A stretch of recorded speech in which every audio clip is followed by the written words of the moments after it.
There is a crisis unfolding inside the American banking system. Crisis most people can't see, most politicians won't acknowledge, and most media outlets avoid because they don't fully understand it. It is not a loud crisis. It is not a dramatic crash. It is something far more dangerous, a quiet erosion happening beneath the surface of the financial system, slowly tightening pressure around the banks that millions of Americans rely on every day. This crisis has been years in the making, and now, as debt costs rise, liquidity evaporates, and real estate markets weaken, the system is approaching a point where the smallest shock could trigger consequences far larger than anyone is prepared for. The truth is that America's next major economic problem may not start in the stock market in Washington, or on Wall Street may start in the thousands of regional banks, quietly struggling across the country. Asterisk. To understand the crisis forming right now, you need to understand how American banks make money and why their business model is under extraordinary stress. For decades, banks depended on three pillars: low interest rates, stable deposits, and strong real estate values. As long as rates stayed low, borrowing was cheap. As long as deposits stayed stable, banks had the funding they needed. And as long as real estate values rose, the collateral behind their loans remained safe. But in the past 2 years, all three pillars have weakened at the same time. The first shock was interest rates.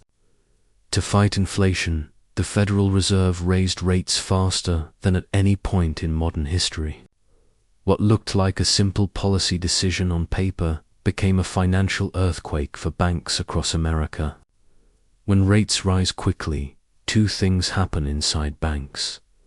The value of their existing bonds falls, and the cost of attracting deposits rises.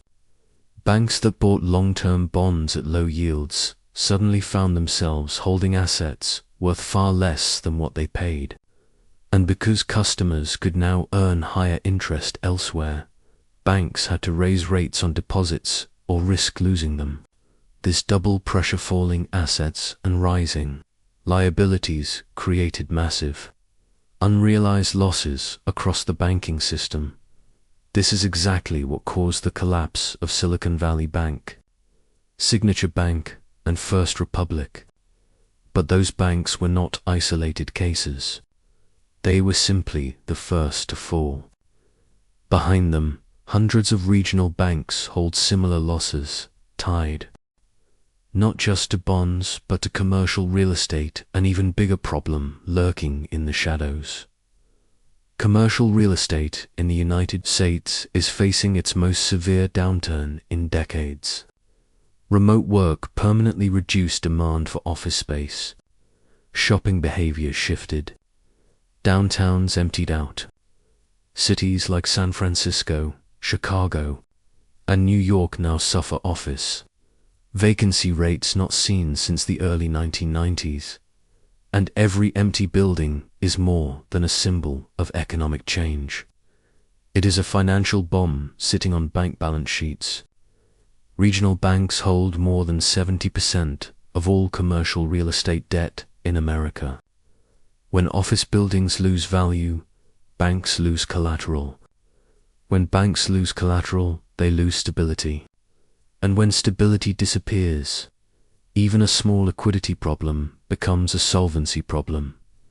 What makes this crisis unique is not that it is happening, but that it is being ignored. Regulators insist the system is fine. Politicians refuse to discuss it during election season. And the public assumes bank failures are behind us because the headlines have faded. But the pressure building today is far greater than it was in 2023. The difference now is that the cracks are deeper, more widespread, and connected to sectors far more difficult to fix. The liquidity problem is just as serious. As interest rates rose, Depositors moved trillions of dollars from traditional banks into money market funds that offer higher returns. Banks lost deposits not because people feared collapse, but because savers were chasing better yields. And to compete, banks had to raise their own deposit rates, squeezing their profit margins even further. A banking system cannot survive long-term when its funding becomes expensive and unstable. Yet that is the environment regional banks are now trapped in. Meanwhile, loan demand has slowed. Consumers are borrowing less. Businesses are delaying investment. Developers have stopped taking risks. And banks themselves have tightened lending standards, afraid of adding more risk to already vulnerable balance sheets. When banks pull back, economies slow. When economies slow, loan defaults rise. And when defaults rise, banks weaken even more. It becomes a vicious cycle with no easy exit. Behind the scenes, the Federal Reserve has been quietly providing liquidity through emergency facilities that most Americans have never heard of. These programs were designed to stabilize the system without calling it a bailout. But a financial system that requires constant support is, by definition, a fragile one. And fragility cannot survive a shock. The biggest danger is that regional banks are deeply interconnected with the real economy. They fund small businesses. They fund commercial properties. They fund local development. They handle everyday deposits. If major Wall Street banks face trouble, the damage is felt in financial markets. But if regional banks fail, the damage is felt in American communities, towns, cities, neighborhoods.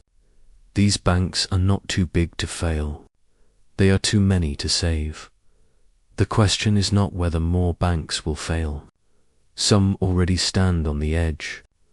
The question is what will happen when the next domino falls. Will depositors panic? Will commercial real estate crash further? Will liquidity evaporate again? Or will the Federal Reserve step in with new emergency measures to mask the problem once more? Every scenario carries risk. Every scenario carries consequences. And every scenario exposes a truth the system doesn't want to face. The crisis is already underway.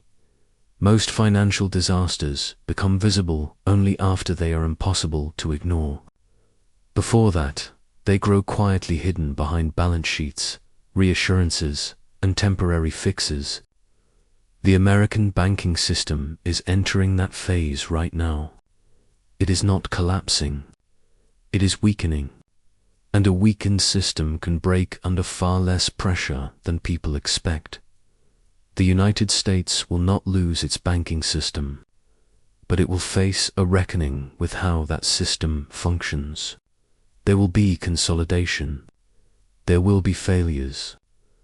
There will be policy responses.